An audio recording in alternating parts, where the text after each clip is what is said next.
नमस्कार आदाब, मैं रज़ा अंसारी। उत्तर प्रदेश चुनाव को समय है, मगर उत्तर प्रदेश चुनाव की तमाम तर तैयारियां शुरू हो चुकी है।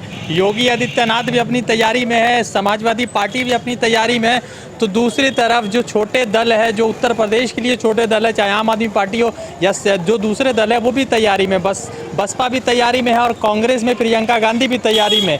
ये प्रधानमंत्री नरेंद्र मोदी का संसदीय क्षेत्र है, यहाँ के वो सांसद है, तो कुछ लोगों से जानेंगे कि इस संसदीय क्षेत्र में मोदी जी का स्मार्ट सिटी वाला कितना कारगर रहा और कितने जो है प्रगति की ओर बढ़ रहा है राज्य या बनारस। क्या नाम हुआ सर आपका? मेरा नाम मनीष गुप्ता है, मैं बनारस का निवासी हूँ। मनीष जी, तो आप हिंदू हैं? जी, मैं हिंदू हूँ। अच्छा, तो भाजपा वाले कहते हैं कि असल हिंदू वो हैं और आप भी हिंदू हैं, तो ये असल और नकल का फ़र्क क्या है? देखिए, असली हिंदू वो कैसे हैं मुझे नहीं पता। हाँ। लेकिन हिंदू कोई धर्म नहीं होता, हाँ। सनातन होता है और हम लोग सनातनी लोग हैं और वासुदेव कुटुंबकम में विश्वास रखते हैं। सारा विश्व हमारा परिवार है, चाहे हिंदू हो, मुस्लिम हो, सिख हो, ईसाई हो। इस देश में सबका समान अधिकार है और सब लोग समान भागीदारी से रहता है। और हिंदू किस मुंह से कहते हैं? इसी बगल में आप विश्वनाथ कॉरिडोर देख लीजिए, बना रहे हैं, मोदी जी का ड्रीम प्रोजेक्ट कहा जाता है। और उस कॉरिडोर के अंदर कम से कम 40 से ज़्यादा शिवलिंग को तोड़ा गया, 40 से ज़्यादा मंदिरों को तोड़ा गया, तमाम मीडिया में दिखाया गया। उसके बावजूद कोई खबर नहीं, और उसके खिलाफ कोई बोलने वाला होता है तो उसको एनएसए से डराते हैं। जो अंग्रेजों के समय का कानून है, उस कानून से डराते हैं, धमकाते हैं। सत्ता के खिलाफ कोई बोल नहीं सकता। इसी उत्तर प्रदेश के अंदर नमक रोटी के ऊपर एक पत्रकार ने सवाल उठाया, उस पत्रकार के ऊपर मुकदमे लाद दिए गए। भाई, मैं आपको तो बधाई देना चाहता हूँ कि इस गोदी मीडिया के समय भी कुछ मीडिया ऐसे हैं, पत्रकार ऐसे हैं जो अपना काम कर रहे हैं। उसमें से आप भी एक साथी मुझे लगते हैं कि काम कर रहे हैं ईमानदारी से। पत्रकार जो कि चौथा स्तंभ है इस देश का। अच्छा। जो कि सवाल उठाना चाहिए, सरकार इस कमियों में बात करना चाहिए। लेकिन लगता ऐसा है कि सारे गोदी मीडिया हो गए हैं कुछ लोगों को छोड़ के। जी, तो सवाल ये है कि ये 5 साल कैसा रहा योगी जी का और 7 साल कैसा रहा मोदी जी का, क्योंकि स्मार्ट सिटी बनाने की तैयारियां चल रही हैं। तो स्मार्ट सिटी कितना बना है वो तो आप ही लोग बताइएगा। देखिए, स्मार्ट सिटी के नाम पे खाली धोखा दिया है बनारस की जनता को। बनारस को कहा जाता है कि नंबर 1 सिटी बना दिया गया है। उत्तर प्रदेश के बैनर, पोस्टर, होर्डिंग दिल्ली में दिखाई देते हैं। लाखों करोड़ों रुपए जनता का टैक्स का पैसा पानी की तरह बहाया जाता है। तो स्मार्ट सिटी के नाम पे खाली धोखा दिया है। एक उदाहरण बताता हूँ आपको। गंगा जी बगल में है और हमारे मोदी जी ने कहा था मैं गंगा पुत्र हूँ। गंगा जी ने बुलाया है और गंगा जी के बुलाने पे आए हैं और उस पार में एक कैनाल बनाया गया है। एक तरह से एक दूसरी गंगा निकाली गई है, जिसका मुझे लगता है उसको मोदी गंगा नाम दे दो तो अच्छा रहेगा। एक मोदी गंगा निकाला गया और इस बाढ़ के पानी में पूरा पैसा बह गया। 12 करोड़ रुपए का प्रोजेक्ट था, उस 12 करोड़ को पानी में बहा दिया गया। और मुझे लगता है कि इस पानी में ये सरकार भी बह जाने वाली है, इसी गंगा जी में बह जाने वाली है। और मोदी जी ने कहा था मैं गंगा पुत्र हूँ। मैं आपको बता दूं, मैं एक हिंदू हूँ और मोदी जी बनारस आते हैं। लोग जो बनारस आते हैं काशीवास करने और मोक्ष प्राप्त करने आते हैं। और 2022 के इलेक्शन में मोदी जी को मोक्ष प्राप्त होगा। यहीं पे इनका अंतिम चुनाव घोषित हो जाएगा मोदी जी का। अच्छा, एक बात यह है कि इन 5 वर्षों में किस तरह का बदलाव हुआ है, क्योंकि मोदी जी तो अब तो पहले होता था ना कि भाजपा के लोग कहते थे कि हम राज्य में हैं तो केंद्र में नहीं है। कई बार होता था कि केंद्र में हम हैं, राज्य में पैसा भेज रहे हैं तो नहीं आ रहा है। अभी तो क्या है कि दोनों तरफ वही है, केंद्र में भी वही है, राज्य में भी वही है। अगर मान लीजिए कि केंद्र पैसा भेज रहा है तो राज्य के पास आ रहा है, और राज्य अगर किसी तरह की इन्फॉर्मेशन दे रही है तो वो केंद्र के पास जा रही है। तो अब तो बीच में कोई तरह का कोलैप्स नहीं देख रहा है। तो क्या अब जो है विकास हुआ है उत्तर प्रदेश में? देखिए, एक तो ये डबल इंजन के नाम पे लोगों को धोखा दिया गया है और तमाम पैसे आ रहे हैं। पिछले 5 साल के अंदर 50,000 करोड़ से ज़्यादा रुपए का खर्च हुआ है, इन्वेस्टमेंट हुआ है बनारस के अंदर। आप बनारस के अंदर विकास देख लीजिए। अभी कल ही बारिश हुई है और बारिश में बनारस के तमाम जो सड़कें हैं वो नदी नाले में, वो वेनिस में बदल गए। वादा था काशी को क्योटो बनाने का और बना दिया मोदी जी ने वेनिस। तो वेनिस काल में आप देख लीजिए, आप बनारस जनता से घूम के पूछ लीजिए कौन सा विकास हुआ है। व्यापारी वर्ग परेशान है, जो कमाई करने वाला, जो नौकरी पेशा करने वाला वो परेशान है, सरकारी कर्मचारी परेशान है। आप DLW चले जाइए, वहाँ कर्मचारी हड़ताल पे हैं। आप BSNL चले जाइए, वहाँ कर्मचारी हड़ताल हैं। आज़ादी के बाद रिकॉर्ड है, इस सरकार ने एक दिन में 50,000 से ज़्यादा BSNL के कर्मचारियों को जबरन रिटायर दे दिया। आप क्या कौन सी विकास तो की बात करते हैं? सरकार तो जियो का एडवर्टीजमेंट कर रही है, तो उसको BSNL से क्या लेना देना? मैंने कहा ना कि हम दो हमारे दो, मोदी जी, अमित शाह जी और इनके दो अडानी अंबानी, दो बेचने वाले और दो खरीदने वाले। उसी जियो यूनिवर्सिटी के लिए 1000 करोड़ का बजट भी निकला था, शायद आपको याद होगा। ये यूनिवर्सिटी कहाँ बन रही है भैया? ये तो हमें लगता है किसी तो अलग दुनिया में है। या लगता है कि हमें मोदी जी किसी बांग्लादेश या पाकिस्तान का भी प्रधानमंत्री का प्रतिनिधित्व करते हैं। ये यूनिवर्सिटी वहीं पे होगी। उसी के लिए 1000 करोड़ का बजट भी पास कर दिया मोदी जी ने। तो बड़े बड़े दयालु हैं मोदी जी, कुछ भी कर देते हैं। अपने मोटा भाई लोगों के लिए पूरा दिल खोल के देते हैं। 4.5 लाख करोड़ से ज्यादा कॉर्पोरेट्स को रिबेट दे दिया गया। कोरोना काल में 20 लाख करोड़ का बजट आया और किसी आम जनता को 20 रुपए की अगर मदद मिली हो तो मुझे बता दें। यहाँ इतनी पब्लिक खड़ी है, किसी भी जनता को 20 रुपए की भी मदद मिली हो तो मुझे बता दे। लेकिन कॉर्पोरेट्स को और आपके बाबा रामदेव की कंपनी को 5 साल के लिए टैक्स में छूट दिया गया है। तो उन्होंने कोरोना के लिए इतनी बड़ी दवा बनाई है तो उससे तो छूट मिलना ही था। बहुत अच्छा सवाल उठाया आपने। कोरोनिल के नाम पे दवा बनाते हैं और उसका कोरोना के नाम पे प्रचार करते हैं। देश के स्वास्थ्य मंत्री को और प्रधानमंत्री को देश से माफी मांगना चाहिए। जिस दवा को WHO ने मान्यता नहीं दी, उस दवा का प्रचार प्रसार उद्घाटन करते हैं जाके दो स्वास्थ्य मंत्री। एक कैसा स्वास्थ्य मंत्री देश में रखा हुआ है। और मैं एक चीज बता दूं, सरकार केवल 2 लोग चला रहे हैं, मोदी जी, अमित शाह जी। इसके अलावा न भारतीय जनता पार्टी में कोई नेता है, न कोई डिसीजन लेने वाला है। किसी मंत्रालय का कोई मतलब नहीं है। जो ये 2 लोग तय करेंगे वही होगा। बस यही चल रहा है देश के अंदर, और कुछ नहीं। लगातार उत्तर प्रदेश में कहा जा रहा है कि विकास की नैया बहा दी हम लोगों ने, तो ये विकास कहाँ नजर आ रहा है आप लोग बताइए जरा। बड़े अच्छे शहर में आ गए ये वाराणसी। मोदी जी का संसदीय क्षेत्र है। आप गलियों में घूम के देख लीजिए, जो ये लोगों ने खाली प्रोपेगेंडा मचाया है कि ये विकास हो रहा है, वो विकास हो रहा है। यहाँ तराई है। अभी जाके कोनिया में देखिए, डूब रहे हैं लोग। कितना घर डूब गया है, बेघर हो गए। एक तो कारोबार नहीं है, करगे का काम यहाँ होता है, लूम का काम होता है, सारे लोगों का काम बंद है। कोई सहयोग नहीं। एक राशन मिल रहा था तो उसमें भी अब केजरीवाल जी ने वहाँ घर राशन पहुँचाने का दिल्ली में कहा, तो उस पर इन लोग को एतराज हो गया। यहाँ पे झोला बांट रहे हैं तो सिर्फ उसको बांट रहे हैं जो उनका है। आप लोगों को राशन नहीं मिल रहा झोला वाला?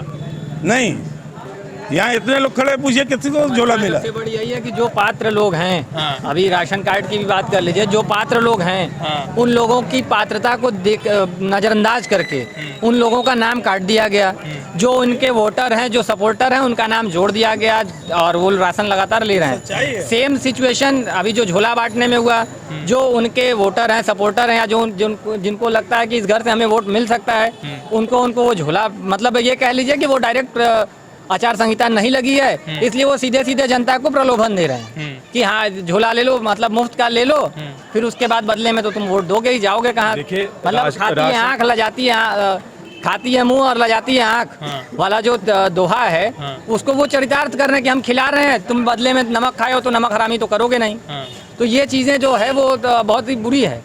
इसको एक सरकार के अगर दृष्टि से देखा जाए तो आप बांट के, बेशक उस पर भारत सरकार लिख सकते थे, उत्तर प्रदेश सरकार लिख सकते थे, लेकिन ये फोटो लगाना, फोटो के साथ साथ सबसे बड़ी मजेदार चीज़ है कि बांट सरकार रही है लेकिन प्रचार भारतीय जनता पार्टी के चुनाव निशान का हो रहा है। उस झोले पे कमल का निशान है। हमारा विरोध यही है कि आप कमल का निशान पहले हटाइए, आप वो कैसे लगा सकते हैं। जब मोदी जी का कोरोना वैक्सीन लिए आप? नहीं, कोरोना वैक्सीन अभी हम नहीं ले। तो सर्टिफिकेट जो आ रहा है उसमें कोरोना वैक्सीन में जो इस व्यक्ति को डोज दिया जा रहा है उसकी तस्वीर नहीं है, और मोदी जी का लगभग 4x4 के हिस्से से तस्वीर छप रहा है। तो मोदी जी का बड़ा डेवलपमेंट रहा भाई। तो नहीं, ये तो यूँ कह लीजिए कि आरोग्य सेतु ऐप चला था, वो भी एक बहुत बड़ा भ्रष्टाचार है। मतलब कोरोना के नाम पर लगातार भ्रष्टाचार हुए हैं। और डिजिटल मार्केटिंग में देखा जाए तो आरोग्य सेतु ऐप एक सबके लिए बहुत बड़ा उदाहरण है। आरोग्य सेतु ऐप को इस तरीके से पब्लिश किया गया, इस तरीके से उसको प्रमोट किया गया कि आरोग्य सेतु ऐप में अगर आप डाउनलोड कर लेंगे तो अगर वो आपके आसपास जो कोरोना पॉजिटिव लोग हैं वो डिटेक्ट हो जाएंगे। तो अगर आरोग्य सेतु ऐप डाउनलोड कर लेने से आप ये डिटेक्ट कर लेते हैं कि कोविड पॉजिटिव कौन पेशेंट है, तो आप लाखों का जाँच क्यों कराए। ये तो सीधे जनता। लॉकडाउन का है फिर लॉकडाउन, वही तो समस्या है कि लॉकडाउन क्यों लगाए और आप डिटेक्ट कर ही नहीं पा रहे थे, समस्या यही थी। और उसके बाद कोरोना पर आइए, कोरोना पे जो भ्रष्टाचार हुआ। अच्छा, एक बात छोड़िए वो सब बात, यहाँ मोदी जी के खिलाफ बोलने पर बहुत सारी बात हो जा रही है। मनीष जी भी बात कर रहे हैं, आप भी बात कर रहे हैं, तो आप लोगों को जेल और सलाखों से डर वर नहीं लगता है क्या? नहीं, हम तो वही हैं कि भगत सिंह और सुखदेव राजगुरु हमारे प्रेरक रहे हैं, हम उनसे प्रेरणा लेते रहते हैं। हाँ, तो सर, चंद्रशेखर आजाद। मनीष जी तो देखिए हम लोग गांधी के देश में रहने वाले हैं। हाँ। अगर हम गांधी जी को ही मानते हैं तो भगत सिंह को ही मानते हैं। हाँ। अगर सरकार हमारी बात नहीं सुनेगी हाँ। तो जैसे भगत सिंह ने किया था अंग्रेजी शासन में, हम बम फोड़ने का काम करेंगे। तो सत्ता विपक्ष का जो काम है, सरकार को चिताते रहना है, बताते रहना है और जनता को जागरूक करते रहना है। आपने अन्न योजना की बात कही, एक एक फोटो देखिए, इसमें अन्न वितरण हो रहा है और भारतीय जनता पार्टी का, और उसमें झोला है, कमल का निशान है। अन्न बांटने का काम देश के प्रधानमंत्री द्वारा किया जा रहा है, एक सरकारी योजना है। इस सरकारी योजना को भी एक पार्टी ने अपने साथ जोड़ लिया, जो कि बहुत दुखद है। और मोदी जी कहते हैं कि 15 करोड़ लोग, 24 करोड़ की आबादी उत्तर प्रदेश की, और 15 करोड़ लोग गरीबी रेखा के नीचे हैं। और किस मुगालते में कहते हैं कि हमने गरीबी हटा दी। गरीबी के नाम पे गरीबों को हटा रहे हैं। आप किसी से पूछ लीजिए, किसी भी गरीब से कोई सुविधा मिल रही है? राशन कार्ड के नाम पे घोटाला हुआ है। एक तरफ दिल्ली में एक सरकार है जो घर घर राशन भेजने का काम करती है, एक तरफ बनारस में मोदी जी के संसदीय क्षेत्र में चले जाइए, जो पात्र लोग हैं उनका भी राशन कार्ड काट दिया जाता है। तमाम तरह के उसमें भ्रष्टाचार बात है। बताइए, मोदी जी के कार्यकाल में नीरज गुप्ता ने गोल्ड जीता जुवेलाइन थ्रो में, तो कहीं ना कहीं तो मोदी जी ने बढ़िया काम किया ना। तभी तो नीरज चोपड़ा, माफ कीजिएगा, नीरज चोपड़ा ने, तो मोदी जी भी तो उसके मतलब के सिखाने में रहे, क्योंकि मोदी जी का लगातार वीडियो चल रहा है, सोशल मीडिया पर उनकी वॉइस नोट चल रही है। तो मोदी जी तो कहीं ना कहीं लोगों को मतलब के वो कर रहे हैं, मोटिवेट कर रहे हैं कि आप गोल्ड जीतिए, सिल्वर जीतिए, और आप लोग आम आदमी की पार्टी बेकार का इतना आलोचना कर रहे हैं। देखिए, मोदी जी PR में नंबर 1 है। समझ रहे हैं? वो अपना एक भाई जो है, एक किसान का बेटा नीरज चोपड़ा गोल्ड मेडल जीतता है, और उसको फोन करके पूरा माइलेज खुद ले लेना, और किसान का बेटा गोल्ड मेडल और तमाम पदक जीत रहा है। एक तरफ आप किसान को कहते हैं, जो आंदोलन कर रहा है किसान, आजादी के बाद पहली बार है 9 महीने से किसान सड़कों पर है, तमाम कानूनों की बात कर रहा है, किसान के खिलाफ जो काला कानून आया है उसको हटाया जाए, लेकिन उनको हटाया नहीं जाता है। उन किसानों को तालिबानी, आतंकवादी, मवाली, तमाम तरह की संज्ञा दी जाती है इनके मंत्रियों द्वारा। कैसी सरकार है ये? किसान आपको अन्न देता है, आप उसको आतंकवादी बोलते हैं, खालिस्तानी बोलते हैं। शर्म आनी चाहिए मोदी जी को। मोदी जी, आपको छात्र, नौजवान, किसान सब ने चुन के भेजा है। अगर आप इसी तरह काम करते रहेंगे तो 2024 दूर नहीं है। 2024 में कैसे लड़िएगा? 15 पार्टी अलग अलग लड़ रही है, कहीं ना कहीं मोदी जी का वोट शेयर फिक्स है, आप लोगों का वोट शेयर थोड़ा थोड़ा बिखरा हुआ है, तो अकेले तो लड़िएगा तो लड़ाई तो होगी। देखिए, मैं एक आम आदमी पार्टी का कार्यकर्ता हूँ, एक राजनीतिक दल का कार्यकर्ता हूँ, और इस देश के अंदर जो काम करेगा वो राज करेगा। दिल्ली के अंदर जो मॉडल चला है, जो एक मोदी जी ने दिखाया था गुजरात मॉडल 2014 के पहले, कि गुजरात मॉडल के नाम पे देश में धोखा दिया, और मॉडल, लेकिन वो मॉडल फ्लॉप हुआ। अब दिल्ली का मॉडल चलेगा पूरे देश के अंदर। बिजली है, पानी है, शिक्षा है, स्वास्थ्य है, और सरकारी यात्रा महिलाओं को फ्री है। तमाम तरह की सुविधाएं हैं जो दिल्ली के अंदर चल रही हैं, वो योजनाएं पूरे उत्तर प्रदेश, पूरे देश में लागू होंगी। और ये काम हमारा उत्तर प्रदेश में भी चालू है, उत्तराखंड में चालू है, गोवा में चालू है। मोदी जी के गढ़ गुजरात में भी हम लोग घुस गए हैं, और तमाम तेजी से काम वहाँ चल रहे हैं, और कई सारे पार्षद वहाँ पे हमारे बने हैं दल के। तो मतलब 24 में हटा ही दीजिएगा मोदी जी को? बिल्कुल। देखिए, मोदी जी के खिलाफ हम नहीं हैं, हम सरकार के खिलाफ हैं, इनकी नीतियों के खिलाफ है, इनकी विचारधारा के खिलाफ है।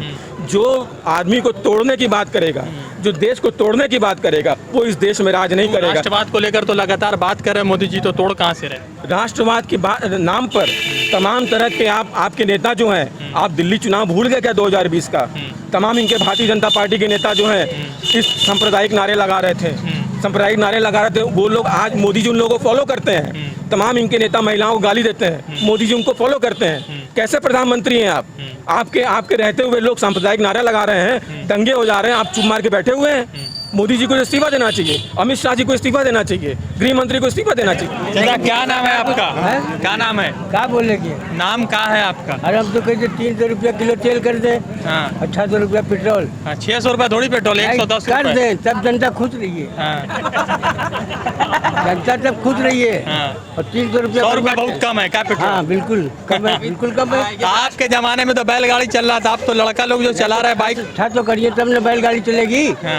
ऐसे तो 70 रुपया चल रही है। एकदम तरस होके बोल रही है, गुस्से में बोल रही है। और इनका जो कार्यकाल है, समझिए बनारस से 8 विधायक हैं, एक मेयर है, 43 करीब सभासद है, और क्षेत्र की हाल आप खुद घूम के देख लीजिए। एकदम तरह तरह। भाजपा जिंदाबाद के नारा लगा रही है भाई वो साहब। तो पैसा दे के जिससे जाए उससे करवा लीजिए।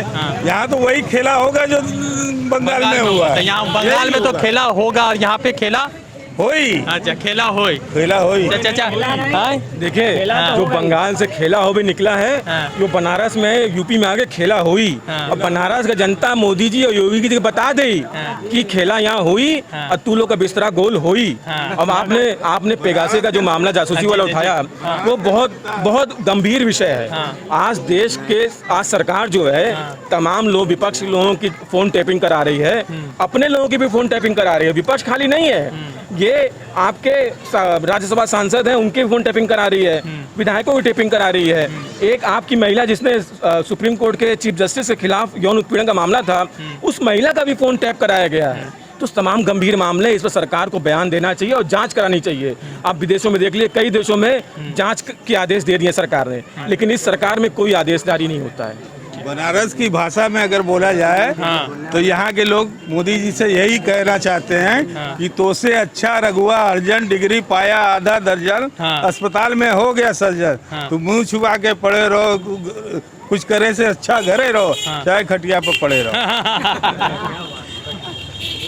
तो लगातार जो है सवालों जवाब के बीच में है, लगातार जनता के बीच में। अब जनता का क्या राय है वो तो जनता ने बता दिया है। 22 में परिवर्तन है या बात 22 में क्या होगा वो तो जनता डिसाइड करेगी। मगर इतना ज़रूर है कि 22 में 2017 वाला खेला नहीं है, 22 में 22 वाला खेला है। और 22 में कहीं ना कहीं योगी आदित्यनाथ को एक कट्टर विरोधी मिल रहा है, राजनीतिक विरोधी। और दूसरी तरफ मायावती है, अखिलेश यादव है, कांग्रेस है और भी अन्य छोटे बड़े दल है। तो सवाल यह है कि इस बार 22 में किसकी सरकार बनेगी, क्योंकि जिसकी सरकार बनेगी 24 में उसी की जो है सत्ता होगी केंद्र में। रज़ा अंसारी की रिपोर्ट वाराणसी से।